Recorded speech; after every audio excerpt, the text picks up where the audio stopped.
ಹರೇ ನಮಸ್ಕಾರ ಗುರುಗಳೇ. ಹರೇ ನಮ ನಮಸ್ಕಾರ ಗುರುಗಳೇ. ಹರೇ ನಮ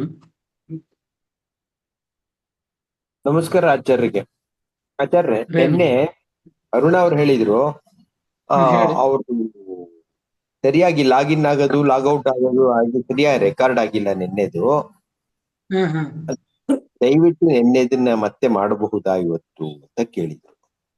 ಸರಿ ಆಗ್ಲೇ ಹೇಳ್ತೀನಿ ತಗೊಳ್ರಿ. ಆಯ್ತು ಆಚಾರ್ಯ, ನಮಸ್ಕಾರ. ಧನ್ಯವಾದ. ನಮಸ್ಕಾರ. ಶ್ರೀ ಗುರುಭ್ಯೋ ನಮಃ. ಹರಿ ಓಂ.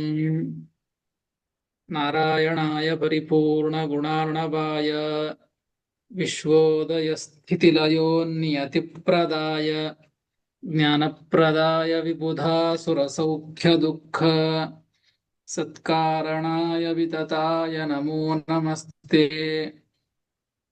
ಅಶೇಷ ವಾಗ್ಜಾಡ್ಯಮಲಾಪಹಂತ್ರಿ ನವಂ ನವಂ ಸ್ಪಷ್ಟ ಸುವಾಕ್ಪ್ರದಾಯಿನಿ ಮಮೀಹ ಜಿಹ್ವಾಗ್ರಸುರಂಗನರ್ತಕೀ ಭವ ಪ್ರಸನ್ನಾ ವದನೆ ಚ ಮೇ ಶ್ರೀಃ. ಅಭ್ರಮಂ ಭಂಗರಹಿತಂ ಅಜಡಂ ವಿಮಲಂ ಸದಾ ಆನಂದತೀರ್ಥಮತ್ತುಲಂ ಭಜೆ ತಾಪತ್ರಯಾಪಹಂ. ಯಸ್ಯ ವಾಕ್ಕಾಮಧೇನುರ್ನಃ ಕಾಮಿತಾರ್ಥಾನ್ ಪ್ರಯಚ್ಛತಿ ಸೇವೆ तं ಜಯಯೋಗೀಂದ್ರಂ ಕಾಮಬಾಣಚ್ಛಿದಂ ಸದಾ. ಪೂಜ್ಯಾಯ ರಾಘವೇಂದ್ರಾಯ ಸತ್ಯಧರ್ಮರತಾಯ ಚ ಭಜತಾಂ ಕಲ್ಪವೃಕ್ಷಾಯ ನಮತಾಂ ಕಾಮಧೇನವೇ. ಸತ್ಯಾಭಿಘ್ನಕರಾಬ್ಜೋತ್ಥಾನ್ ಪಂಚಾಶದ್ವರ್ಷಪೂಜಕಾನ್ ಸತ್ಯಪ್ರಮೋದತೀರ್ಥಾರ್ಯಾನ್ ನೌಮಿನ್ಯಾಯ ಸುಧಾರತಾನ್. ಆಪಾದಮೌಲಿಪರ್ಯಂತಂ ಗುರುಣಾಂ ಆಕೃತಿಂ ಸ್ಮರೇತ್ ತೇನ ವಿಘ್ನಾಃ ಪ್ರಣಶ್ಯಂತಿ ಸಿದ್ಧ್ಯಂತಿ ಚ ಮನೋರಥಾಃ. ಶ್ರೀ ಗುರುಭ್ಯೋ ನಮಃ. ಹರಿ ಓಂ. ಶ್ರೀಮನ್ ಮಹಾಭಾರತ ತಾತ್ಪರ್ಯ ನಿರ್ಣಯದ 3ನೇ ಅಧ್ಯಾಯ. ಶ್ರೀಮದಾಚಾರ್ಯರು ಜಗತ್ತಿನ ಒಳಗಿನ ಸೃಷ್ಟಿಯನ್ನ ತಿಳಿಸ್ತಾ ಬ್ರಹ್ಮದೇವರಿಂದ ಅನೇಕ ಜೀವರು ಕೂಡ ಎಲ್ಲ ದೇವತೆಗಳೆಲ್ಲರೂ ಕೂಡ ಹುಟ್ಟಿದ್ದು ಅಂತ ತಿಳಿಸ್ತಾ ಇದ್ದದ್ದು. ಈ ಹಿಂದೆ ತಿಳಿದದ್ದು ಅನೇಕ ದೇವತೆಗಳ ಉತ್ಪತ್ತಿ ಆಯಿತು, ಸೃಷ್ಟಿಯಾಯಿತು, ಯಾವ್ಯಾವ ಸ್ಥಾನದಿಂದ ಯಾರ್ಯಾರು ಹುಟ್ಟಿದ್ರು ಅಂತ ಅದನ್ನು ತಿಳಿಸಿಕೊಟ್ಟದ್ದು 30ನೇ ಶ್ಲೋಕದವರೆಗೆ. 31ನೇ ಶ್ಲೋಕ. ತತೋ ಸುರಾದ್ಯಾ ಋಷಯೋ ಮನುಷ್ಯಾಃ ಜಗದ್ವಿಚಿತ್ರಂ ಚ ವಿರಿಂಚತೋಭೂತ್. ತತೋ ಸುರಾದ್ಯಾ ಋಷಯೋ ಮನುಷ್ಯಾ ಜಗದ್ವಿಚಿತ್ರಂ ಚ ವಿರಿಂಚತೋಭೂತ್ ಎಂಬುದಾಗಿ 31ನೆಯ ಶ್ಲೋಕ. ಪದವಿಭಾಗ. ತತಃ ಅಸುರಾದ್ಯಾಃ ಋಷಯಃ ಮನುಷ್ಯಾಃ ಜಗತ್ ವಿಚಿತ್ರಂ ಚ ವಿರಿಂಚತಃ ಅಭೂತ್ ಎಂಬುದಾಗಿ ಪದವಿಭಾಗ. ತತಃ ಅಂದ್ರೆ ಹಿಂದೆ 30ನೇ ಶ್ಲೋಕದವರೆಗೆ ಏನೇನು ಯಾವ್ಯಾವ ದೇವತೆಗಳು ಹುಟ್ಟಿದ್ರು, ಅದರ ನಂತರದಲ್ಲಿ ಆ ಬ್ರಹ್ಮದೇವರಿಂದ ಮತ್ಯಾರು ಹುಟ್ಟಿದ್ರು ಅಂದ್ರೆ ತತಃ ಅನಂತರದಲ್ಲಿ ಬ್ರಹ್ಮದೇವರಿಂದ ಅಸುರಾದ್ಯಾಹ, ಅಸುರ ರಾಕ್ಷಸರು ಇವರೇ ಮೊದಲಾದಂತಹವರು ಆ ಬ್ರಹ್ಮದೇವರಿಂದ ಹುಟ್ಟಿದರು. ಋಷಯಃ ಋಷಿಗಳು ಹುಟ್ಟಿದರು. ಮನುಷ್ಯಾಹ ಮನುಷ್ಯರು ಕೂಡ ಅಲ್ಲಿಂದ ಹುಟ್ಟಿದರು. ಅಷ್ಟೇ ಅಲ್ಲ, ವಿಚಿತ್ರಂ ಜಗತ ವಿರಿಂಚತಃ ಅಭೂತ್. ವಿಚಿತ್ರವಾದ ಜಗತ್ತು. ವಿಚಿತ್ರವಾದ ಜಗತ್ತು ಅಂದ್ರೆ ನಾನಾ ಭೇದದಿಂದ ಕೂಡಿದಂತಹ, ಅಂದ್ರೆ ನಾನಾ ರೀತಿಯಾದಂತಹ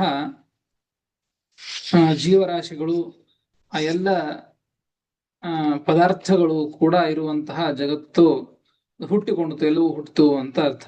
ಚಿತ್ರಂ ಎಂಬುದಕ್ಕೆ ಗೋ, ಗಜ, ಅಶ್ವ, ಪಕ್ಷಿ ವೃಕ್ಷಾದಿ ನಾನಾಭೇದಯುತಂ ಜಗತ್ ವಿರಿಂಚತಃ ಅಭೂತ್. ಆಕಳು, ಕುದುರೆ, ಆನೆ, ನಾನಾ ರೀತಿ ಪ್ರಾಣಿಗಳು, ಪಕ್ಷಿಗಳು, ವೃಕ್ಷ, ಅನೇಕ ಗಿಡಮರಗಳೆಲ್ಲವೂ ಕೂಡ ಈ ಬ್ರಹ್ಮದೇವರಿಂದ ಇಂತಹ ಜಗತ್ತು ಹುಟ್ಟಿತು ಅಂತ ಅದನ್ನ ಸೃಷ್ಟಿಯ ಒಂದು ಕ್ರಮವನ್ನ ತಿಳಿಸ್ಕೊಡ್ತಾ ಇದ್ದಾರೆ. ಈ ರೀತಿಯಾಗಿ ಜಗತ್ತಿನ ಸೃಷ್ಟಿಯಾಯಿತು ಅಂತ ಶ್ರೀಮದ್ ಆಚಾರ್ಯರು ಅದನ್ನ ತಿಳಿಸಿಕೊಟ್ಟು ಮುಂದಿನ ಶ್ಲೋಕದಲ್ಲಿ ಹಾಗಾದರೆ ಏನು ಶ್ರೀಮದ್ ಆಚಾರ್ಯರು ಇಲ್ಲಿ ಸೃಷ್ಟಿಯ ಕ್ರಮವನ್ನು ಹೇಳಿದರೋ ಹಾಗಾದರೆ ಈ ಕ್ರಮದಿಂದಲೇ ನಾವು ತಾರತಮ್ಯವನ್ನ ತಿಳಿದುಕೊಳ್ಳಬಹುದಾ ಯಥಾಸ್ಥಿತವಾಗಿ? ಹೇಗೆ ಶ್ರೀಮದ್ ಆಚಾರ್ಯರು ಸೃಷ್ಟಿಯ ಕ್ರಮವನ್ನ ತಿಳಿಸಿಕೊಟ್ಟಿದ್ದಾರೋ ಅದೇ ರೀತಿಯಾಗಿ ತಾರತಮ್ಯ, ಮೊದಲಿಗೆ ಹುಟ್ಟಿದವರು ಉತ್ತಮರು, ನಂತರದಲ್ಲಿ ಹುಟ್ಟಿದವರು ಅವರಿಗಿಂತ ಕನಿಷ್ಠರು ಅಂತ ತಿಳಿದುಕೊಳ್ಳಬಹುದೇನೋ ಅಂತ ಕೇಳಿದರೆ ಅದಕ್ಕೆ ಉತ್ತರವನ್ನ ಕೊಡ್ತಾರೆ. ಪ್ರಶ್ನೆ ಮಾಡಿಕೊಂಡಿದ್ದಾರೆ ಟಿಪ್ಪಣಿಕಾರರು. ತಾರತಮ್ಯೆ ನ ಇಯಮೇವ ಸೃಷ್ಟಿ ಜ್ಞಾಪಿಕ ಇತ್ಯಾಹ. ತಾರತಮ್ಯವನ್ನ ತಿಳಿದುಕೊಳ್ಳಲಿಕ್ಕೆ ಈ ಸೃಷ್ಟಿ ಏನು ಬ್ರಹ್ಮದೇವರಿಂದ ಸೃಷ್ಟಿ ಏನಿದೆಯೋ ಈ ಸೃಷ್ಟಿ ಇದು ಜ್ಞಾಪಕ, ಸೂಚಕ ಅಂತ ಅಲ್ಲ. ಯಾಕೆ? ಸ್ವಲ್ಪ ವ್ಯತ್ಯಾಸ ಅಷ್ಟೇ, ಸಂಪೂರ್ಣವಾಗಿ ಅಲ್ಲ ಅಂತ ಹೇಳ್ತಾ ಇಲ್ಲ, ಸ್ವಲ್ಪ ವ್ಯತ್ಯಾಸವನ್ನ ಮಾಡಿಕೊಳ್ಳಬೇಕು ಅಂತ ಶ್ರೀಮದ್ ಆಚಾರ್ಯರು ತಿಳಿಸಿಕೊಡ್ತಾ ಇದ್ದಾರೆ. 32ನೆಯ ಶ್ಲೋಕ. ಉಕ್ತ ಕ್ರಮಾತ್ ಪೂರ್ವಭವಸ್ತು ಯೋ ಯಃ ಶ್ರೇಷ್ಠಃ ಸಹ್ಯಾಸುರಕಾನ್ ನೃತೆ ಚ ಪೂರ್ವಶ್ಚ ಪಶ್ಚಾತ್ ಪುನರೇವ ಜಾತು ನಾಶ್ರೇಷ್ಠತಾಮೇತಿ ಕಥಂಚಿದಸ್ಯ ಗುಣಾಸ್ತು ಕಾಲಾತ್ ಪಿತೃಮಾತೃದೋಷಾತ್ ಸ್ವಕರ್ಮತೋ ವಾಭಿಭವಂ ಪ್ರಯಾಂತಿ. ಉಕ್ತಕ್ರಮಾತ್ ಪೂರ್ವಭವಸ್ತು ಯೋ ಯಃ ಶ್ರೇಷ್ಠಃ ಸ ಸಹ್ಯಾಸುರಕಾನ್ ನೃತೆ ಚ ಪೂರ್ವಶ್ಚ ಪಶ್ಚಾತ್ ಪುನರೇವ ಜಾತೋ ನಾಶ್ರೇಷ್ಠತಾಮೇತಿ ಕಥಂಚಿದಸ್ಯ ಗುಣಾಸ್ತು ಕಾಲಾತ್ ಪಿತೃಮಾತೃದೋಷಾತ್ ಸ್ವಕರ್ಮತೋ ವಾಭಿಭವಂ ಪ್ರಯಾಂತಿ ಎಂಬುದಾಗಿ 32ನೆಯ ಶ್ಲೋಕ ಪದವಿಭಾಗ. ಉಕ್ತಕ್ರಮಾತ್ ಪೂರ್ವಭವಃ ತು ಯಃ ಯಃ ಶ್ರೇಷ್ಠಃ ಸಹ ಸಹ ಹಿ ಆಸುರಕಾನ್ ಋತೆ ಚ ಪೂರ್ವಃ ಚ ಪಶ್ಚಾತ್ ಪುನಃ ಏವ ಜಾತಃ ನ ಅಶ್ರೇಷ್ಠತಾಂ ಏತಿ ಕಥಂಚಿತ್ ಅಸ್ಯ ಗುಣಾಃ ತು ಕಾಲಾತ್ ಪಿತೃಮಾತೃದೋಷಾತ್ ಸ್ವಕರ್ಮತಃ ವಾ ಅಭಿಭವಂ ಪ್ರಯಾಂತಿ ಎಂಬುದಾಗಿ ಪದವಿಭಾಗ. ಶ್ರೀಮದಾಚಾರ್ಯ ಉತ್ತರವನ್ನ ಕೊಡ್ತಾ ಇದ್ದದ್ದು. ಉಕ್ತ ಕ್ರಮಾತ್ ಪೂರ್ವಭವಸ್ತು ಯೋ ಯಃ ಶ್ರೇಷ್ಠಃ ಸಹ ಸಹ ಹಿ ಆಸುರಕಾನ್ ಋತೆ ಚ. ಈ ತಾರತಮ್ಯವನ್ನು ಹೇಗೆ ಹೇಳಿದ್ದಾರೋ ಹಾಗೆ ತಿಳಿದುಕೊಳ್ಳಬೇಕೇನೋ ಅಂತ ಕೇಳಿದರೆ ಸ್ವಲ್ಪ ವ್ಯತ್ಯಾಸ, ನಿಯಮ ಇದ್ದದ್ದಿದೆ. ಪಾದ್ಮ ಸೃಷ್ಟಿಯಲ್ಲಿ ಯಾರು ಯಾರು ಮೊದಲಿಗೆ ಹುಟ್ಟಿದ್ದು,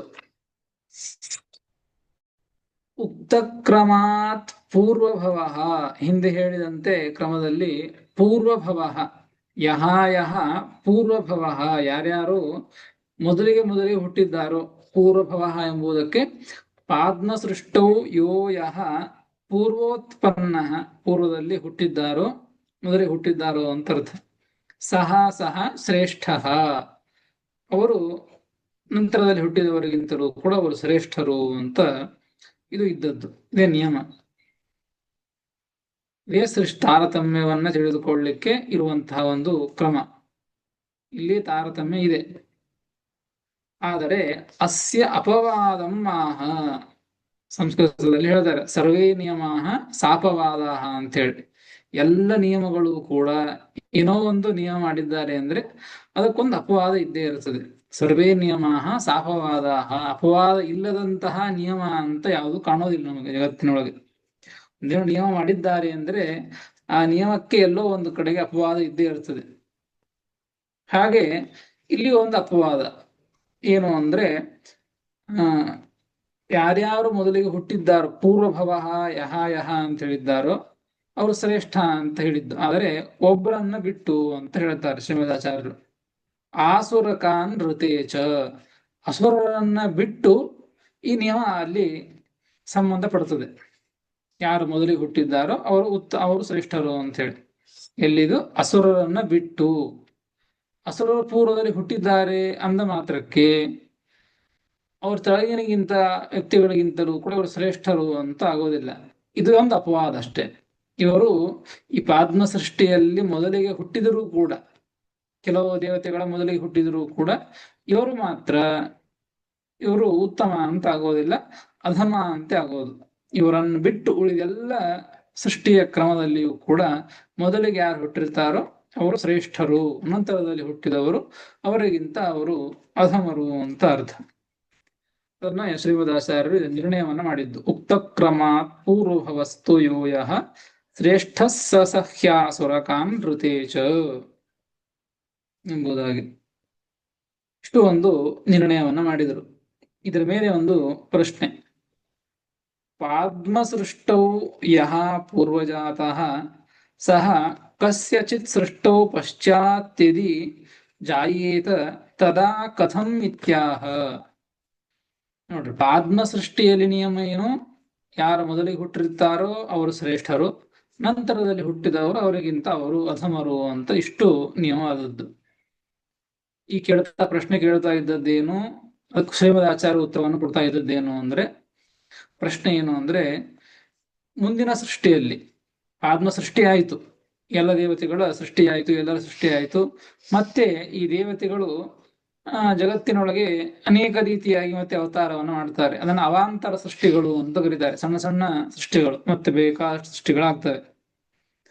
ಅಂತಹ ಅವಾಂತರ ಸೃಷ್ಟಿಯಲ್ಲಿ ಏನಾಗ್ತದೆ ಅಂದ್ರೆ, ಪೂರ್ವಜಾತಃ ಅಂದ್ರೆ ಪಾದ್ಮ ಸೃಷ್ಟಿಯಲ್ಲಿ ಮೊದಲಿಗೆ ಹುಟ್ಟಿರ್ತಾರೋ ಅವರು ಅವಾಂತರ ಸೃಷ್ಟಿಯಲ್ಲಿ ನಂತರದಲ್ಲಿ ಹುಟ್ಟುತ್ತಾರೆ. ಪಾದ್ಮ ಸೃಷ್ಟಿಯಲ್ಲಿ ಯಾರು ನಂತರದಲ್ಲಿ ಹುಟ್ಟಿದ್ದಾರೋ ಅವಾಂತರ ಸೃಷ್ಟಿಯಲ್ಲಿ ಅವರು ಮೊದಲಿಗೆ ಹುಟ್ಟಿರ್ತಾರೆ. ಹೀಗಾದಾಗ ಅವಾಗ ನಾವು ಹೇಗೆ ತಿಳಿದುಕೊಳ್ಳೋದು ಅಂತ ಪ್ರಶ್ನೆ. ಪಾದ್ಮ ಸೃಷ್ಟಿಯಲ್ಲಿ ಯಾರು ಮೊದಲಿಗೆ ಹುಟ್ಟಿದ್ದಾರೋ ನಂತರದಲ್ಲಿ ಯಾರು ಹುಟ್ಟಿದ್ದಾರೋ, ವಿಪರೀತವಾಗಿ ಅವಾಂತರ ಸೃಷ್ಟಿಯಲ್ಲಿ ಮೊದಲಿಗೆ ಹುಟ್ಟಿದವರು ಅನಂತರ ಹುಟ್ಟಿದವರು ಮೊದಲಿಗೆ ಈ ರೀತಿಯಾಗಿ ಹುಟ್ಟಿರ್ತಾರೆ. ಇದು ಜಾಯೇತ ತದಾ ಕಥಂ, ಆಗ ಹೇಗೆ ನಾವು ತಾರತಮ್ಯವನ್ನ ತಿಳಿದುಕೊಳ್ಳೋದು ಅಂತ ಪ್ರಶ್ನೆ. ಅದಕ್ಕೆ ಹಾಗಾದರೆ ಅನಂತರದಲ್ಲಿ ಹುಟ್ಟಿದವರು, ನೋಡ್ರಿ, ಪಾದ್ಮ ಸೃಷ್ಟಿಯಲ್ಲಿ ಯಾರು ಮೊದಲಿಗೆ ಹುಟ್ಟಿದ್ದಾರೋ ಶ್ರೇಷ್ಠರು ಅಂತಾಗಿದ್ದು, ಅವಾಂತರ ಸೃಷ್ಟಿಯಲ್ಲಿ ಅವರೇ ಅನಂತರದಲ್ಲಿ ಹುಟ್ಟಿದ್ದಾರೆ. ಹಾಗಾದರೆ ಅವರು ಶ್ರೇಷ್ಠರಲ್ಲ ಅಂತ ತಿಳಿದುಕೊಳ್ಳಬೇಕೇನು ಅಂತ ಪ್ರಶ್ನೆ. ಅದಕ್ಕೆ ಶ್ರೀಮದಾಚಾರ್ಯ ಉತ್ತರವನ್ನು ಕೊಡ್ತಾರೆ. ಪೂರ್ವಶ್ಚ ಪಶ್ಚಾತ್ ಪುನರೇವ ಜಾತೋ ನಾಶ್ರೇಷ್ಠತಾಮೇತಿ ಕಥಂಚಿದಸ್ಯ. ಪೂರ್ವಶ್ಚ ಪಾದ್ಮ ಸೃಷ್ಟೌ ಪೂರ್ವಜಾತಃ, ಪಾದ್ಮ ಸೃಷ್ಟಿಯಲ್ಲಿ ಯಾರು ಮೊದಲಿಗೆ ಹುಟ್ಟಿದ್ದಾರೋ ಅವರೇ ಪಶ್ಚಾತ್ ಪುನಃ ಪಶ್ಚಾತ್ ಮತ್ತೆ ಅವರು ಅವಾಂತರ ಸೃಷ್ಟಿಯಲ್ಲಿ ನಂತರದಲ್ಲಿ ಹುಟ್ಟಿದ್ದಾರೆ. ಅವಾಗೇನು ಅಂತ ಕೇಳಿದ್ದು. ಅದಕ್ಕೆ ಶ್ರೀಮದ್ ಆಚಾರ್ಯ ಉತ್ತರ ಕೊಟ್ಟರು, ನಾಶ್ರೇಷ್ಠತಾಮೇತಿ ಕಥಂಚಿತ್. ಅವಾಂತರ ಸೃಷ್ಟಿಯಲ್ಲಿ ಎಷ್ಟೇ ಅನಂತರದಲ್ಲಿ ಹುಟ್ಟಿದರೂ ಕೂಡ ಅವರಿಗಿಂತ ಅಧಮರು ಅಂತ ಆಗೋದಿಲ್ಲ. ಸುಮ್ಮನೆ ಹೇಳಿದಂತೆ ರುದ್ರದೇವರು ಪಾದ್ಮ ಸೃಷ್ಟಿಯಲ್ಲಿ ಮೊದಲಿಗೆ ಹುಟ್ಟಿದ್ದು, ನಂತರದಲ್ಲಿ ಉಮಾದೇವಿ ಹುಟ್ಟಿದ್ದು, ನಂತರದಲ್ಲಿ ಶಕ್ರಕಾಮರು ಹುಟ್ಟಿದ್ದು, ಇಂದ್ರಕಾಮರು ಹುಟ್ಟಿದ್ದು. ಹಾಗಾದರೆ ಇಂದ್ರಕಾಮರಿಗಿಂತ ಉಮಾದೇವಿಗಿಂತ ರುದ್ರದೇವರು, ಹೀಗೆ ಶ್ರೇಷ್ಠತೆ ಇದೆ. ಅವಾಂತರ ಸೃಷ್ಟಿಯಲ್ಲಿ ಮೊದಲಿಗೆ ಇಂದ್ರಕಾಮರು ಹುಟ್ಟಿದರು, ನಂತರದಲ್ಲಿ ರುದ್ರದೇವರು ಹುಟ್ಟಿದ್ರು, ಅವತಾರ ಮಾಡಿದ್ರು ಅಂತಂದಾಗ, ಹಾಗಾದ್ರೆ ರುದ್ರದೇವರು ಇಂದ್ರಕಾಮರಿಗಿಂತ ಸಣ್ಣವರೇನು, ಅಧಮರೇನು ಅಂತ ಕೇಳಿದ್ರೆ ಸರ್ವಥಾ ಇಲ್ಲ ಅಂತ ಶ್ರೀಮದಾಚಾರ್ಯ ಉತ್ತರವನ್ನು ಕೊಟ್ಟರು. ನಾಶ್ರೇಷ್ಠತಾಮೇತಿ ಕಥಂಚಿತ್, ಎಂದಿಗೂ ಕೂಡ ಅಶ್ರೇಷ್ಠತೆಯನ್ನ ಹೊಂದೋದಿಲ್ಲ, ಅವರ ಯೋಗ್ಯತೆ ಇದ್ದೇ ಇರ್ತದೆ. ಅದಕ್ಕೆ ಹೇಳಿದ್ದು, ಪಾದ್ಮ ಸೃಷ್ಟಿಯಲ್ಲಿ ಏನು ತಾರತಮ್ಯ ಇದೆಯೋ ಅದೇ ತಾರತಮ್ಯವನ್ನೇ ಇಟ್ಟುಕೊಳ್ಳಬೇಕೆ ಹೊರತು, ಸೃಷ್ಟಿಯ ಕ್ರಮದಿಂದಲೇ ತಾರತಮ್ಯವನ್ನು ತಿಳಿದುಕೊಳ್ಳಬೇಕು ಹೊರತು ಇನ್ನು ಬೇರೆ ಯಾವ ಅವಾಂತರ ಸೃಷ್ಟಿಯಲ್ಲಿ ಹೆಚ್ಚು ಕಮ್ಮಿ ಅವರು ಹಿಂದೆ ಮುಂದೆ ಹುಟ್ಟಿದಾಗ ಅವತಾರವನ್ನು ಮಾಡಿದಾಗಲೂ ಕೂಡ ಅಲ್ಲಿ ತಾರತಮ್ಯವನ್ನ ತಿಳಿಯುವಂತೆ ಇಲ್ಲ, ಅಲ್ಲಿ ವ್ಯತ್ಯಾಸ ಆಗೋದಿಲ್ಲ ಯೋಗ್ಯತೆ. ರುದ್ರದೇವರ ಅನಂತರದಲ್ಲಿ ಹುಟ್ಟಿದ್ದಾರೆ ಎಂದ ಮಾತ್ರಕ್ಕೆ ಅವರೇನೋ ಅವರಿಗಿಂತ ಚಿಕ್ಕವರು ಅಂತ ಆಗೋದಿಲ್ಲ, ಅವರು ಶ್ರೇಷ್ಠರೇ ಅಂತ ಇರ್ತಾರೆ. ಇದು ಒಂದು ಪ್ರಶ್ನೆಗೆ ಉತ್ತರವನ್ನ ಕೊಟ್ರು.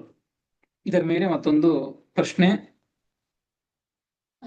ಅನಂತರದಲ್ಲಿ ಹುಟ್ಟಿದ್ದಾರೆ ಅದಕ್ಕೆ ಅಶ್ರೇಷ್ಠರಾಗೋದಿಲ್ಲ, ಶ್ರೇಷ್ಠರೇ ಆಗಿರ್ತಾರೆ ಅಂತ ಉತ್ತರವನ್ನು ಕೊಟ್ಟರು ಶ್ರೀಮದಾಚಾರ್ಯರು. ಈ ಹಾಗಲ್ಲ, ಅನಂತರದಲ್ಲಿ ಹುಟ್ಟಿದಾಗಲೂ ಕೂಡ ಯಾರು ಅಧಮರು ಮೊದಲಿಗೆ ಹುಟ್ಟಿರ್ತಾರೋ, ಇವರಿಗಿಂತ ಅವಾಂತರ ಸೃಷ್ಟಿಯಲ್ಲಿ ಮೊದಲಿಗೆ ಹುಟ್ಟಿರ್ತಾರೋ ಅಂತಹ ಪ್ರಸಂಗದಲ್ಲಿ ಆ ಅಧಮರಿಗಿಂತ ಶ್ರೇಷ್ಠರ ಅನಂತರದಲ್ಲಿ ಹುಟ್ಟಿದಾಗಲೂ ಕೂಡ ಅವರಲ್ಲಿ ಗುಣಗಳು ಕಡಿಮೆಯಾಗಿ ಕಂಡಾಗ ಮತ್ತೆ ಅವರು ಅಶ್ರೇಷ್ಠರು ಅಂತ ಹೇಳಬೇಕಾಗ್ತದೆ, ಅವರಿಗಿಂತ ಇವರು ಶ್ರೇಷ್ಠರಲ್ಲ ಅಂತ ಹೇಳಬೇಕಾಗ್ತದಲ್ಲ ಅಂತ ಪ್ರಶ್ನೆ. ಅದಕ್ಕೆ ಶ್ರೀಮದಾಚಾರ್ಯ ಉತ್ತರವನ್ನು ಕೊಡ್ತಾರೆ. ಕಾರಣಾಂತರದಿಂದಾಗಿ ಅವರಲ್ಲಿ ಗುಣಗಳು ಕಾಣಿಸೋದಿಲ್ಲ, ಅವು ಹೊರಗೆ ಅಭಿವ್ಯಕ್ತವಾಗಿರೋದಿಲ್ಲ, ಆ ಗುಣಗಳು ಒಳಗಿದ್ದೇ ಇರ್ತವೆ. ಏನೋ ನಾನಾ ರೀತಿ ಕಾರಣಾಂತರಗಳಿಂದ ತಮಗಿಂತ ಅಧಮರಾದಂತಹ ವ್ಯಕ್ತಿಗಳಿಗಿಂತಲೂ ಕೂಡ ಗುಣಗಳು ಇವರಲ್ಲಿ ತೋರೋದಿಲ್ಲ. ಯಾಕೆ ಅಂದ್ರೆ ಕಾರಣಾಂತರಗಳಿಂದ ಅಂತ ಶ್ರೀಮದಾಚಾರ್ಯರು ಉತ್ತರವನ್ನು ಕೊಡ್ತಾರೆ. ಗುಣಾಸ್ತು ಕಾಲಾತ್ ಪಿತೃಮಾತೃ ದೋಷಾತ್ ಸ್ವಕರ್ಮತೋ ವಾಭಿಭವಂ ಪ್ರಯಾಂತಿ. ನೋಡ್ರಿ, ಅಸ್ಯ ಗುಣಾಹ, ಅಸ್ಯ ಗುಣಾಹ ಅಂದ್ರೆ ಅಸ್ಯ ಅಂದ್ರೆ ಅವಾಂತರ ಸೃಷ್ಟೌ ಪಶ್ಚಾಜ್ಜಾತಸ್ಯ, ಅವಾಂತರ ಸೃಷ್ಟಿಯಲ್ಲಿ ನಂತರದಲ್ಲಿ ಹುಟ್ಟಿದವರು. ಆತ್ಮ ಸೃಷ್ಟಿಯಲ್ಲಿ ಮೊದಲಿಗೆ ಹುಟ್ಟಿದವರು ಅವಾಂತರ ಸೃಷ್ಟಿಯಲ್ಲಿ ನಂತರದಲ್ಲಿ ಹುಟ್ಟಿದ್ದಾರೆ. ಬರೀ ಹುಟ್ಟೋದಷ್ಟೇ ಅಲ್ಲ, ಅವರಿಗಿಂತ ಅಧಮರು ಮೊದಲಿಗೆ ಹುಟ್ಟಿದ್ದಾರಲ್ಲ ಅವರಿಗಿಂತಲೂ ಕಡಿಮೆ ಗುಣಗಳನ್ನ ಹೊಂದಿದ್ದಾರೆ. ಅಂತಹ ಪ್ರಸಂಗದಲ್ಲಿ ಏನು ಅಂದ್ರೆ ಅದಕ್ಕೆ ಶ್ರೀಮದಾಚಾರ್ಯ ಅಂದ್ರು, ಅಸ್ಯ ಗುಣಾಹ, ಅನಂತರದಲ್ಲಿ ಅವಾಂತರ ಸೃಷ್ಟಿಯಲ್ಲಿ ಹುಟ್ಟಿದಂತಹವರ ಗುಣಗಳು ಇವೇನಾಗಿರ್ತವೆ ಅಂದ್ರೆ ಕಾಲ, ಕಾಲದಿಂದಾಗಿ. ಏನು ಕಾಲ ಅಂದ್ರೆ ದ್ವಾಪರ ಕಲಿಯುಗಾದಿ ಕಾಲ ಬಲ. ಗುಣಗಳು ಅಂದ್ರೆ ಯಾವುದು? ಜ್ಞಾನಾನಂದಾದಿಗಳು, ಜ್ಞಾನ ಆನಂದ ಇವು ಕಡಿಮೆ ಕಾಣಿಸ್ತವೆ. ಯಾರಲ್ಲಿ ಪಾದ್ಮ ಸೃಷ್ಟಿಯಲ್ಲಿ ಯಾರು ಶ್ರೇಷ್ಠರಾಗಿ ಮೊದಲಿಗೆ ಹುಟ್ಟಿದ್ರೋ ಈಗ ಅನಂತರದಲ್ಲಿ ಹುಟ್ಟಿದ್ದಾರೆ, ಅವರಿಗಿಂತ ಅಧಮರು ಮೊದಲಿಗೆ ಹುಟ್ಟಿದ್ದಾರೆ. ಈ ಅನಂತರದಲ್ಲಿ ಹುಟ್ಟಿದವರಲ್ಲಿ ಗುಣಗಳು, ಆನಂದವು ಕಡಿಮೆ ಕಾಣಿಸ್ತಾ ಇದೆ, ಜ್ಞಾನ ಕಡಿಮೆ ಕಾಣ್ತಾ ಇದೆ. ಹಾಗಾದ್ರೆ ಇವರು ಅವರಿಗಿಂತ ಅಧಮರು ಅಂತಂದ್ರೆ ಸರ್ವಥಾ ಅಲ್ಲ. ಕಾಲ ದ್ವಾಪರ ಕಲಿಯುಗಾದಿ ಕಾಲಬಲ, ದ್ವಾಪರ ಮತ್ತು ಕಲಿಯುಗ ಈ ಕಾಲದ ಬಲದಿಂದಾಗಿ ಅದು ಅಭಿವ್ಯಕ್ತ ಆಗಿರುವುದಿಲ್ಲ. ಮತ್ತು ಪಿತೃಮಾತೃ ದೋಷಾತ್, ಮನುಷ್ಯಾನ್ನ ಪರಿಣತ ರೇತೋಯೋನಿ ಸಂಬಂಧಾದಿ ದೋಷಾತ್. ಮನುಷ್ಯರು ತಂದೆ ತಾಯಿಗಳು ಅವರು ತಿಂದಂತಹ ಅನ್ನ, ಆ ಮನುಷ್ಯಾನ್ನ ಪರಿಣತ ಅನ್ನದಿಂದ ಪರಿಣತವಾದಂತಹ ಆ ರೇತಸ್ಸು ಯೋನಿ ಸಂಬಂಧದಿಂದಾಗಿ, ಆ ದೋಷದಿಂದಾಗಿ ಇವರಲ್ಲಿ ಆ ಗುಣಗಳು ಅಭಿವ್ಯಕ್ತ ಆಗೋದಿಲ್ಲ. ಮತ್ತೊಂದು ಕಾರಣ ಸ್ವಕರ್ಮತಃ, ಸ್ವಾರ್ಜಿತ ಪ್ರಾರಬ್ಧ ಕರ್ಮ ಸಂಬಂಧ.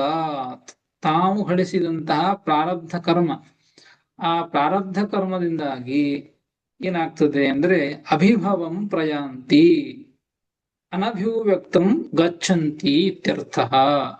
ಅಭಿವ್ಯಕ್ತ ಆಗೋದಿಲ್ಲ ಆ ತಮ್ಮ ಗುಣಗಳು, ಜ್ಞಾನಾನಂದಾದಿ ಗುಣಗಳು ಈ ಮೂರು ಕಾರಣಗಳಿಂದ ಅಭಿವ್ಯಕ್ತ ಆಗೋದಿಲ್ಲ.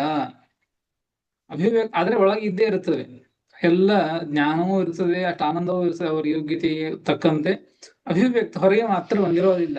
ಅದಕ್ಕಾಗಿ ಆ ಅನಂತರದಲ್ಲಿ ಹುಟ್ಟಿದರೂ ಅವರಲ್ಲಿ ಗುಣಗಳು ಕಾಣಿಸದೇ ಹೋದರೂ ಕೂಡ ಈ ಅವಾಂತರ ಸೃಷ್ಟಿಯಲ್ಲಿ ಯಾರು ಅಧಮರು ಮೊದಲಿಗೆ ಹುಟ್ಟಿದ್ದಾರೋ ಅವರಿಗಿಂತ ಇವರು ಅಧಮರು ಅಂತ ಆಗುವುದಿಲ್ಲ, ಅವರಿಗಿಂತ ಇವರು ಶ್ರೇಷ್ಠರೇ ಅಂತ ಇರ್ತಾರೆ. ತಸ್ಮಾತ್ ನ ಅಶ್ರೇಷ್ಠತಾ ಇತಿ ಭಾವ, ಅದರಿಂದಾಗಿ ಅವರಿಗೆ ಅಶ್ರೇಷ್ಠತೆ ಬರೋದಿಲ್ಲ, ಅಶ್ರೇಷ್ಠತೆನೇ ಬರ್ತದೆ ಎಂಬುದನ್ನ ಶ್ರೀಮದಾಚಾರ್ಯರು ನಿರ್ಣಯವನ್ನು ಮಾಡ್ತಾರೆ. ಉದಾಹರಣೆ ತಿಳಿದುಕೊಳ್ಳೋದಂದ್ರೆ ಭಾಗವತದಲ್ಲಿ ನಾವು ಕೇಳಿದ ದಶಮಸ್ಕಂದದಲ್ಲಿ ಬಲರಾಮಚಂದ್ರ ದೇವರ ಒಂದು ಕಥೆಯನ್ನು ಕೇಳುವಾಗ ಒಂದು ಪ್ರಲಂಬಾಸುರ ಆ ಅಸುರನ ಜೊತೆಗೆ ಕ್ರೀಡೆಯನ್ನ ಆಡುವಾಗ ಅಸುರ ಒಂದು ರೂಪದಿಂದ ಬಂದಾಗ ಬಲರಾಮಚಂದ್ರ ದೇವರನ್ನ ಕೂಡಿಸಿಕೊಂಡು ತಾನು ಧಾವಿಸಿಕೊಂಡು ಓಡ್ತಾನೆ, ಓಡಿ ಅವರನ್ನ ಸಂಹಾರ ಮಾಡಬೇಕು ಅಂತ ಹೇಳಿ. ಆಗ ಬಲರಾಮಚಂದ್ರ ದೇವರು ಸ್ವಲ್ಪ ಗಾಬರಿಯಾಗಿ ಆ ಪ್ರಸಂಗದಲ್ಲಿ ಇರುವಂತಹದ್ದನ್ನ ಕೇಳುತ್ತೇವೆ. ಆಗ ಕೃಷ್ಣ ಪರಮಾತ್ಮ ಬಲರಾಮಚಂದ್ರ ದೇವರಿಗೆ ನೆನಪಿಸಿ ಕೊಡ್ತಾನೆ, ನೀನು ಸಾಮಾನ್ಯ ವ್ಯಕ್ತಿಯಲ್ಲ, ನೀನು ಶೇಷದೇವರ ಅವತಾರ ಅಂತ ಅದನ್ನ ನೆನಪಿಸಿ ಕೊಟ್ಟಾಗ ನೋಡಿ, ಅಭಿವ್ಯಕ್ತ ಆಗಿದ್ದಿಲ್ಲ.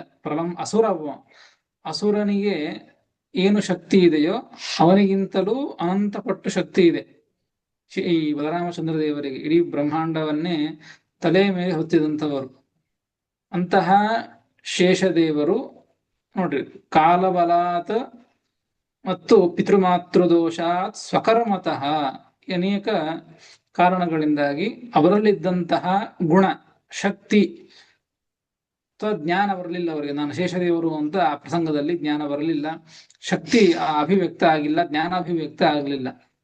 ಯಾವಾಗ ಕೃಷ್ಣ ಪರಮಾತ್ಮ ಅದನ್ನ ಬೋಧನೆ ಮಾಡಿದನೋ ಆಗ ಮತ್ತೆ ಎಲ್ಲ ಶಕ್ತಿಯು ಅವರಿಗೆ ಬಂತು, ಅಭಿವ್ಯಕ್ತ ಆಯಿತು.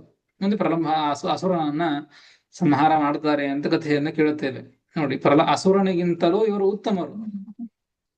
ಆದರೆ ಈ ರೀತಿಯಾಗಿ ಅನಂತರದಲ್ಲಿ ಹುಟ್ಟಿದ್ದಾರೆ ಅಂದ ಮಾತ್ರಕ್ಕೆ, ಅವರಲ್ಲಿ ಗುಣಗಳು ಕಾಣಿಸ್ತಾ ಇಲ್ಲ ಅಂದ ಮಾತ್ರಕ್ಕೆ ಅವನಿಗಿಂತ ಇವರು ಶ್ರೇಷ್ಠರು ಅಂತ ಆಗೋದಿಲ್ಲ, ಅಭಿವ್ಯಕ್ತಿ ಆಗಿರೋದಿಲ್ಲ ಅಷ್ಟೇ. ಅಭಿವ್ಯಕ್ತಿ ಆಯಿತು ಅಂದ್ರೆ ಇವರ ಗುಣ ಸ್ಪಷ್ಟವಾಗಿ ತೋರಿಸೋದಕ್ಕಾಗಿ ಈ ಏನು ಪಾದ್ಮ ಸೃಷ್ಟಿಯಲ್ಲಿ ಏನೋ ಒಂದು ಸೃಷ್ಟಿ ಕ್ರಮ ಇದೆಯೋ, ಯಾರು ಮೊದಲಿಗೆ ಹುಟ್ಟಿದ್ದಾರೋ ಅವರು ಶ್ರೇಷ್ಠರು, ಅನಂತರದಲ್ಲಿ ಹುಟ್ಟಿದ್ದಾರೋ ಅವರು ಕನಿಷ್ಠರು.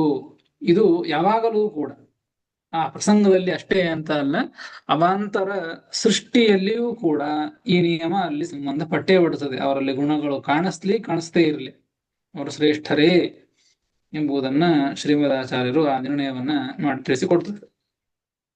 ಇಷ್ಟು ಒಂದು ವಿಚಾರ. ಇನ್ನು ಇದರ ಮೇಲೆ ಮತ್ತೆ ಮತ್ತೊಂದು ಪ್ರಶ್ನೆ ಮಾಡಿಕೊಂಡು ಉತ್ತರವನ್ನ ಕೊಡ್ತಾರೆ. ಮುಂದಿನ ಶ್ಲೋಕ, ಲಯಕ್ರಮ ಏವ ಉತ್ಪತ್ತಿಕ್ರಮ ಕುತೋ ನ ಸ್ಯಾತ್ ಇತ್ಯತಃ ಆಹ ಲಯ ಇತಿ. ನೋಡಿ, ಈಗ ಉತ್ಪತ್ತಿಯನ್ನ ಸೃಷ್ಟಿಯನ್ನ ತಿಳಿಸಿಕೊಟ್ಟದ್ದು. ಸೃಷ್ಟಿಯನ್ನು ತಿಳಿಸಿ ಶ್ರೀಮದಾಚಾರ್ಯ ಏನು ಮಾಡಿದ್ರು ಅಂದ್ರೆ, ಈ ಪಾದ್ಮ ಸೃಷ್ಟಿಯಲ್ಲಿ ಏನು ಸೃಷ್ಟಿಯ ಕ್ರಮವನ್ನ ಹೇಳಿದೆಯೋ ಇದೇ ತಾರತಮ್ಯಕ್ಕೆ ಸೂಚಕ, ಒಂದು ಅಪವಾದ ಅಸುರರನ್ನ ಬಿಟ್ಟು ಅಂತ ಹೇಳಿದ್ದು. ಹಾಗಾದ್ರೆ ತಾರತಮ್ಯವನ್ನ ತಿಳಿದುಕೊಳ್ಳಬೇಕಾದರೆ ಸೃಷ್ಟಿ ಕ್ರಮ ಬೇಕು ಅಂತ ಆಯ್ತು. ಹಾಗಾದರೆ ಅದಕ್ಕೆ ಪ್ರಶ್ನೆ ಮಾಡ್ತಾ ಇದ್ದಾರೆ, ಲಯಕ್ರಮ ಏವ ಉತ್ಪತ್ತಿ ಕ್ರಮ ಕುತಃ ನ ಸ್ಯಾತ್. ಲಯಕ್ರಮ ಅಂದ್ರೆ ಸಂಹಾರದ ಹುಟ್ಟಿನ ಕ್ರಮವನ್ನು ಹೇಳಿದ್ದು. ಈಗ ಕೇಳ್ತಾ ಇರೋದು ಲಯಕ್ರಮ ಏವ ಉತ್ಪತ್ತಿ ಕ್ರಮ ಕುತಃ ನ ಸ್ಯಾತ್. ಲಯಕ್ರಮನೇ ಉತ್ಪತ್ತಿ ಕ್ರಮ ಅಂತ ಯಾಕಂದ್ರೆ, ಉತ್ಪತ್ತಿ ಕ್ರಮ ಹೇಗಿದೆಯೋ ಲಯಕ್ರಮನು ಹಾಗೆ ಯಾಕಿರಬಾರದು. ಇತ್ಯತಃ ಆಹ ಲಯ ಇತಿ. 33ನೆಯ ಶ್ಲೋಕ. ಅಂದ್ರೆ ಲಯಕ್ರಮದಿಂದ ತಾರತಮ್ಯವನ್ನ ತಿಳಿದುಕೊಳ್ಳಬಹುದಲ್ಲ ಅಂತ ಪ್ರಶ್ನೆ ಕೇಳ್ತಾ ಇದ್ದಾರೆ. ಹೇಗೆ ನೀವು ಉತ್ಪತ್ತಿ ಕ್ರಮದಿಂದ ತಾರತಮ್ಯವನ್ನ ತಿಳಿದುಕೊಳ್ಳಬೇಕು ಅಂತ ಹೇಳಿದ್ರು, ಲಯಕ್ರಮದಿಂದ ಯಾಕೆ ತಿಳಿದುಕೊಳ್ಳಬಾರದು ಅಂತ ಪ್ರಶ್ನೆ. ಅದಕ್ಕೆ ಉತ್ತರವನ್ನು ಕೊಡ್ತಾರೆ 33ನೆಯ ಶ್ಲೋಕ. ಲಯೋ ಭವೇತ್ ವ್ಯುತ್ಕ್ರಮತೋ ಹಿ ತೇಷಾಂ ತತೋ ಹರಿ ಪ್ರಲಯೇ ಶ್ರೀ ಸಹಾಯಃ ಶೇತೆ ನಿಜಾನಂದ ಮಮಂದ ಸಾಂದ್ರ ಸಂದೋಹಮೀಕೋನುಭವನ್ನನಂತಃ ಲಯೋ ಭವೇತ್ ವ್ಯುತ್ಕ್ರಮತೋ ಹಿ ತೇಷಾಂ ತತೋ ಹರಿಪ್ರಳಯೇ ಶ್ರೀಸಹಾಯಃ ಶೇತೆ ನಿಜಾನಂದಮಮಂದ ಸಾಂದ್ರ ಸಂದೋಹಮೇಕೋನುಭವನ್ನನಂತಃ ಎಂಬುದಾಗಿ 33ನೆಯ ಶ್ಲೋಕ. ಪದವಿಭಾಗ. ಲಯಃ ಭವೇತ್ ವ್ಯುತ್ಕ್ರಮತಃ ಹಿ ತೇಷಾಂ ತತಃ ಹರಿಃ ಪ್ರಳಯೇ ಶ್ರೀಸಹಾಯಃ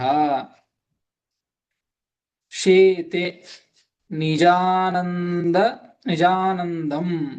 ಅಲ್ಲಿ ಬಿಡಿಸ್ಕೊಳ್ಬೇಕು. ನಿಜಾನಂದಂ ಅಮಂದ ಸಾಂದ್ರ ಸಂದೋಹಂ ಪದಚ್ಛೇದೆಯಲ್ಲಿ ನಿಜಾನಂದಂ ಅಮಂದ ಸಾಂದ್ರ ಸಂದೋಹಂ ಏಕಃ ಅನುಭವನ್ ಅನಂತಃ ಎಂಬುದಾಗಿ ಪದವಿಭಾಗ. ತಸ್ಯ ವ್ಯುತ್ಕ್ರಮತಃ ಸಿದ್ಧತ್ವಾತ್ ನ ಅಸೌ ಕ್ರಮನಿಯಾಮಕಃ ಇತಿ ಭಾವಃ ಯದ್ವಾ ವ್ಯುತ್ಕ್ರಮೇಣ ಲಯಸ್ಯ ಸಿದ್ಧತ್ವಾತ್ ಉತ್ಪತ್ತಿಕ್ರಮ ಏವ ಶ್ರೇಷ್ಠ್ಯನಿಯಾಮಕಃ ಇತ್ಯಾಹ ಲಯ ಇತಿ. ಏನ್ ಹೇಳ್ತಾ ಇದ್ದಾರೆ? ವ್ಯುತ್ಕ್ರಮೇಣ ಲಯಸ್ಯ ಸಿದ್ಧತ್ವಾತ್, ಲಯಕ್ರಮದಿಂದ ತಾರತಮ್ಯವನ್ನ ಯಾಕೆ ತಿಳಿದುಕೊಳ್ಳಬಾರದು, ಅದರಿಂದ ಯಾಕೆ ತಿಳಿದುಕೊಳ್ಳಬಾರದು ಅಂತ ಕೇಳಿದ್ದು. ಅದಕ್ಕೆ ಹೇಳ್ತಾ ಇದ್ದದ್ದು ವ್ಯುತ್ಕ್ರಮೇಣ ಲಯಸ್ಯ ಸಿದ್ಧತ್ವಾತ್. ಲಯ ಹೇಗೆ ಸಿದ್ಧವಾಗಿದೆ, ಸಂಹಾರ ಹೇಗೆ ಸಿದ್ಧವಾಗಿದೆ ಅಂದ್ರೆ ನಾವು ಚೇಂಜ್ ಮಾಡ್ಲಿಕ್ಕೆ ಬರಂಗಿಲ್ಲ. ಅದನ್ನ ಭಗವಂತ ಅನಾದಿ ಕಾಲದಿಂದ ಅದನ್ನ ಒಂದು ಕ್ರಮವನ್ನು ಮಾಡಿಬಿಟ್ಟಿದ್ದಾನೆ. ಆ ಲಯಕ್ರಮ ವ್ಯುತ್ಕ್ರಮೇಣ ಲಯಸ್ಯ ಸಿದ್ಧತ್ವಾತ್, ಉಲ್ಟ ವ್ಯುತ್ಕ್ರಮವಾಗಿ ಅಂದ್ರೆ ಹೇಗೆ ಸೃಷ್ಟಿಯಾಗಿದೆಯೋ ಅದರ ಉಲ್ಟರಿಂದಾಗಿ ಲಯ ಆಗ್ತಾ ಇದ್ದದ್ದು. ಇದು ಲಯ ಆಗಬೇಕು, ಲಯ ಮಾಡುವುದು ಇದು ಭಗವಂತ ಇದನ್ನ ಸಿದ್ಧ ಮಾಡಿ ಇಟ್ಟುಬಿಟ್ಟಿದ್ದಾನೆ. ಅದನ್ನು ವ್ಯತ್ಯಾಸ ಮಾಡುವಂತೆ ಇಲ್ಲ. ಹೀಗಾಗಿ ಇದೊಂದು ನಿಯಮ ಮಾಡಿದ್ದು. ಮತ್ತೊಂದು ನಿಯಮ ಮಾಡಿದ್ದೇನು ಅಂದ್ರೆ ಯಾರು ಶ್ರೇಷ್ಠರು ಅಂತ ವಿಚಾರ ಮಾಡಿ ಇಟ್ಟದ್ದು ಅಂದ್ರೆ ಉತ್ಪತ್ತಿ ಕ್ರಮ ಏವ ಶ್ರೇಷ್ಠ ನಿಯಾಮಕ. ಉತ್ಪತ್ತಿ ಕ್ರಮನೇ ಶ್ರೇಷ್ಠತೆಗೆ ನಿಯಾಮಕವಾದದ್ದು ಅಂತನೂ ಕೂಡ ನಿಯಮವನ್ನು ಮಾಡಿಟ್ಟಿದ್ದಾರೆ. ಹೀಗಾಗಿ ಲಯಕ್ರಮದಿಂದ ನಾವು ಶ್ರೇಷ್ಠತೆಯನ್ನ ತಿಳಿದುಕೊಳ್ಳಿಕ್ ಬರೋದಿಲ್ಲ. ಯಾಕೆ ಲಯಕ್ರಮ ಇರೋದು ಹೇಗೆ ಅಂದ್ರೆ ಸೀದಾ ಇಲ್ಲ, ಉಲ್ಟಾ ಇದೆ, ವ್ಯುತ್ಕ್ರಮವಾಗಿ ಇದೆ. ಹೀಗಾಗಿ ಆ ರೀತಿಯಾಗಿ ಲಯಕ್ರಮದಿಂದ ನಾವು ಶ್ರೇಷ್ಠತೆಯನ್ನ ತಿಳಿದುಕೊಳ್ಳಿಕ್ ಬರೋದಿಲ್ಲ. ಉತ್ಪತ್ತಿ ಕ್ರಮದಲ್ಲಿ ಯಾರು ಉತ್ತಮರು, ಯಾರು ಮೊದಲಿಗೆ ಹುಟ್ಟಿದವರು ಅವರು ಶ್ರೇಷ್ಠರು ಅಂತ ಹೇಳಿದ್ದು. ಅದನ್ನೇ ಶ್ರೀಮದಾಚಾರ್ಯ ಹೇಳ್ತಾರೆ, ಲಯೋ ಭವೇತ್ ವ್ಯುತ್ಕ್ರಮತೋ ಹಿ ತೇಷಾಂ. ತೇಷಾಂ ಆ ಎಲ್ಲ ದೇವತೆಗಳಿಗೂ ಕೂಡ ಲಯ ವ್ಯುತ್ಕ್ರಮತಃ ಭವೇತ್. ಲಯ ಅಂದ್ರೆ ಸಂಹಾರ. ಆ ಸಂಹಾರ ಇದು ವ್ಯುತ್ಕ್ರಮತಃ ನೀಚಮಾರಭ್ಯ ಸ್ಯಾತ್. ನೀಚರಿಂದ ಅಂದ್ರೆ ನೀಚರು ಅಂದ್ರೆ ದುಷ್ಟರು ಅಂತ ಅರ್ಥ ಅಲ್ಲ. ನೀಚ ಶಬ್ದಕ್ಕೆ ಕೆಳಗಿನವರು ಅಂತ ಅರ್ಥ. ಶ್ರೇಷ್ಠರು ಅಂದ್ರೆ ಮೊದಲಿಗೆ ಹುಟ್ಟಿದವರು, ಉತ್ತಮರು ಅಂತ ಅರ್ಥ. ನೀಚರು ಅಂದ್ರೆ ಅವರಿಗಿಂತ ಕಡಿಮೆ ಇದ್ದವರು, ಕಡಿಮೆ ಗುಣಗಳು ಹೊಂದಿದವರು ಅಂತ ಅರ್ಥ. ಸಂಸ್ಕೃತದಲ್ಲಿ ಈ ಅರ್ಥದಲ್ಲಿ ನೀಚ ಎಂಬುವಂತಹ ಶಬ್ದವನ್ನ ಬಳಸಿದ್ದು. ಕನ್ನಡದಲ್ಲಿ ನೀಚ ಅಂದ್ರೆ ದುಷ್ಟ ಅಂತ ಅರ್ಥ. ಹೀಗಾಗಿ ಆ ದುಷ್ಟ ಎಂಬುವಂತಹ ಅರ್ಥವನ್ನ ತೆಗೆದುಕೊಳ್ಳಬಾರದು. ನೀಚಮಾರಭ್ಯ ಸ್ಯಾತ್ ಅಂದ್ರೆ ಕೆಳಗಿನವರಿಂದ ಲಯ ಇದು ಇದ್ದದ್ದು. ಹೀಗಾಗಿ ಅದು ತಾರತಮ್ಯಕ್ಕೆ ನಿಯಾಮಕವಾಗುವುದಿಲ್ಲ. ಉತ್ಪತ್ತಿ ಕ್ರಮನೇ ಇದು ತಾರತಮ್ಯಕ್ಕೆ ನಿಯಾಮಕವಾಗ್ತದೆ ಅಂತ ಶ್ರೀಮದಾಚಾರ್ಯರು ಅದಕ್ಕೆ ಉತ್ತರವನ್ನ ಕೊಟ್ಟದ್ದು. ಉತ್ತರವನ್ನ ಕೊಟ್ಟು ಮುಂದೆ ತಥೋ ಹರಿ ಪ್ರಳಯೇ ಶ್ರೀ ಸಹಾಯ. ಮುಂದೆ ಪ್ರಸಂಗ ಸಂಗತ್ಯ ಲಯ ಕಥನ ಪ್ರಸಂಗಾತ್ ಹರೇ ಪ್ರಳಯೇ ಅವಸ್ಥಾನ ಪ್ರಕಾರಂ ಆಹ. ಲಯದ ವಿಚಾರವನ್ನ ಮಾತಾಡ್ತಾ ಇದ್ದುದರಿಂದ, ಪ್ರಸಂಗ ಇದ್ದುದರಿಂದ ಭಗವಂತನ ಪ್ರಳಯದಲ್ಲಿ ಅವಸ್ಥಾನ, ಭಗವಂತ ಪ್ರಳಯ ಕಾಲದಲ್ಲಿ ಹೇಗಿರ್ತಾನೆ ಆ ಪ್ರಕಾರವನ್ನ ತಿಳಿಸಿಕೊಡ್ತಾ ಇದ್ದಾರೆ. ತಥೋ ಹರಿ ಪ್ರಳಯೇ ಶ್ರೀ ಸಹಾಯ ಶೇತೆ. ಅದೇ ಅಂತಹ ಪ್ರಳಯ ಕಾಲದಲ್ಲಿ ವ್ಯುತ್ಕ್ರಮದಲ್ಲಿ ಎಲ್ಲ ದೇವತೆಗಳಿಗೆ ಪ್ರಳಯವಾಗ್ತದೆ. ಅಂತಹ ಪ್ರಳಯವಾದಾಗ ಆ ಪ್ರಳಯದಲ್ಲಿ ಭಗವಂತ ಹರಿಹಿ ಶ್ರೀ ಸಹಾಯ ಶೇತೆ. ಶ್ರೀ ಸಹಾಯ ಎಂಬುದಕ್ಕೆ ಲಕ್ಷ್ಮೀದೇವಿಯಿಂದ ಕೂಡಿದವನಾಗಿ ಭಗವಂತ ತಾನು ಮಲಗಿಕೊಳ್ತಾನೆ. ಶೇತೆ ಅಂದ್ರೆ ಮಲಗಿಕೊಳ್ತಾನೆ ಅಂತ ಅರ್ಥ. ಮಲಗಿಕೊಳ್ತಾನೆ ಎಂಬುದಕ್ಕೆ ನಿದ್ರೆ ನಮ್ಮಂತೆ ನಿದ್ರೆಯನ್ನು ಮಾಡ್ತಾನೆ ಅಂತ ಅರ್ಥ ಅಲ್ಲ. ನೋಡ್ರಿ, ಹರೇಹೇ ಶಯನಂ ನಾಮ ಚಕ್ಷುರ್ ನಿಮೀಲನಂ. ಭಗವಂತನ ನಿದ್ರೆ ಅಂದ್ರೆ ಏನು ಅಂದ್ರೆ ನಮ್ಮಂಗೆ ಮಲಗಿಕೊಳ್ಳೋದಲ್ಲ, ಸುಮ್ಮನೆ ಕಣ್ಣು ಮುಚ್ಚೋದಷ್ಟೇ. ಕಣ್ಣು ಮುಚ್ಚೋದು, ಇದನ್ನೇ ಭಗವಂತನ ನಿದ್ರೆ ಅಂತ ಕರೆದದ್ದು. ಮತ್ತು ಲಕ್ಷ್ಮ್ಯಾಶ್ಚ ಅನ್ಯತ್ರ ಅನಾಸ್ಥಾ. ಲಕ್ಷ್ಮೀದೇವಿ ನಿದ್ರೆ ಅಂದ್ರೆ ಅವಳು ಅಷ್ಟೇ ನಮ್ಮಂತೆ ಮಲಗಿಕೊಳ್ಳೋದಿಲ್ಲ.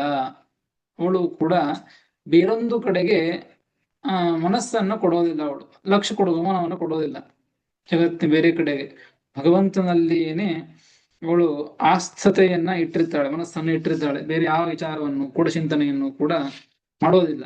ಇದೇ ಒಂದು ಲಕ್ಷ್ಮೀದೇವಿಯ ಒಂದು ನಿದ್ರೆ ಅಂತ ಅರ್ಥ. ಈ ರೀತಿಯಾಗಿ ಪ್ರಳಯ ಕಾಲದಲ್ಲಿ ಭಗವಂತ ಇದ್ದದ್ದು, ಮಲಗಿಕೊಳ್ತಾನೆ ಅಂತ ಹೇಳಿದ್ದು.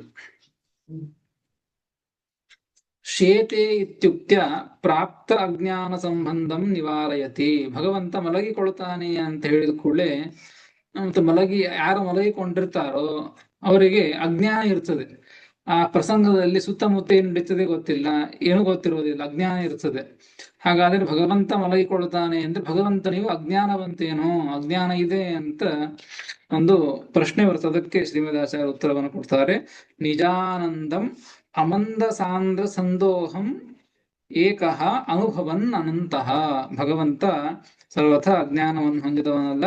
ಅಮಂದ ಸಾಂದ್ರ ಸಂದೋಹಂ.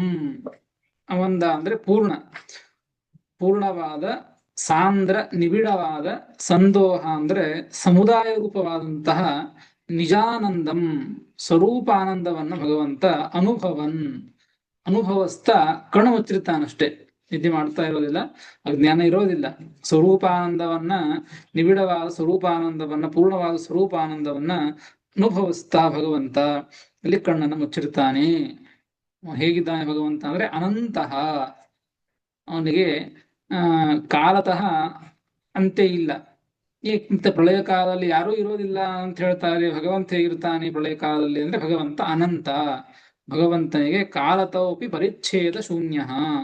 ಭಗವಂತನಿಗೆ ಕಾಲದಿಂದಲೂ ಕೂಡ ಸೀಮೆ ಇಲ್ಲ. ಇಷ್ಟು ಕಾಲ ಇರ್ತಾನೆ ಅಂತಿಲ್ಲ. ಅನಾದಿ ಕಾಲ, ಅನಂತ ಕಾಲದವರೆಗೆ ಇರ್ತಾನೆ ಭಗವಂತ. ಅದಕ್ಕೆ ಅನಂತಹ ಅಂತ ತಿಳಿಸಿಕೊಟ್ಟದ್ದು. ಮತ್ತೆ ಏಕಃ ಅಂತ ಹೇಳಿದ್ದು, ಒಬ್ಬನೇ ಇರ್ತಾನೆ ಪ್ರಳಯ ಕಾಲದಲ್ಲಿ ಭಗವಂತ ಅಂತ ಹೇಳಿದ್ದು. ಹಿಂದೆ ಹೇಳಿದ್ದು ಲಕ್ಷ್ಮೀ ಸಹಾಯ, ಲಕ್ಷ್ಮೀ ಜೊತೆಗೆ ಇರ್ತಾನೆ ಅಂತ ಹೇಳಿದ್ದು ಇದೇ ಶ್ಲೋಕದಲ್ಲಿ. ಪ್ರಳಯೇ ಶ್ರೀ ಸಹಾಯ ಅಂತ ಹೇಳಿ ಈಗ ಮುಂದಿನ ಕೊನೆ ಪಾದದಲ್ಲಿ ಏಕಃ ಅಂತ ಹೇಳ್ತಾ ಇದ್ದಾರೆ, ಒಬ್ಬನೇ ಇರ್ತಾನೆ ಅಂತ ಹೇಳ್ತಾ ಇದ್ದಾರೆ. ಅದಕ್ಕೆ ಏನು ಉತ್ತರ ಅಂದ್ರೆ, ಹಾಗೆ ಹೇಳೋದರಿಂದ ಏನು ಅರ್ಥ ಅಂತ ಟಿಪ್ಪಣಿಕಾರ ತಿಳಿಸಿಕೊಡ್ತಾರೆ. ಹರೇಹೇ ಅತ್ಯಂತ ಸಾಮೀಪ್ಯಂ ಲಯ ಲಕ್ಷ್ಮ್ಯಾ ಪ್ರಕೀರ್ತಿತಃ. ಭಗವಂತ ಒಬ್ಬನೇ ಇರ್ತಾನೆ ಅಂದ್ರೆ ಲಕ್ಷ್ಮೀದೇವಿ ಇರ್ತಾಳೆ, ಫುಲ್ ಸಾಮೀಪ್ಯವನ್ನು ಹೊಂದಿರ್ತಾಳೆ. ಅದಕ್ಕಾಗಿ ಏಕಃ ಅಂತ ಆ ಶಬ್ದವನ್ನ ಬಳಸಿದ್ದು. ಹೀಗಾಗಿ ಭಗವಂತ ಪ್ರಳಯ ಕಾಲದಲ್ಲಿ ತಾನು ಕಣ್ಣನ್ನು ಮುಚ್ಚಿ ಆ ರೀತಿಯಾಗಿ ಆನಂದವನ್ನ ಅನುಭವಿಸ್ತಾ ಭಗವಂತ ಆ ಸಮಯದಲ್ಲಿ ಇರ್ತಾನೆ. ಎಲ್ಲ ದೇವತೆಗಳು ಕೂಡ ಪ್ರಳಯ ಕಾಲದಲ್ಲಿ ವ್ಯುತ್ಕ್ರಮವಾಗಿ ಲಯವನ್ನ ಹೊಂತಾರೆ.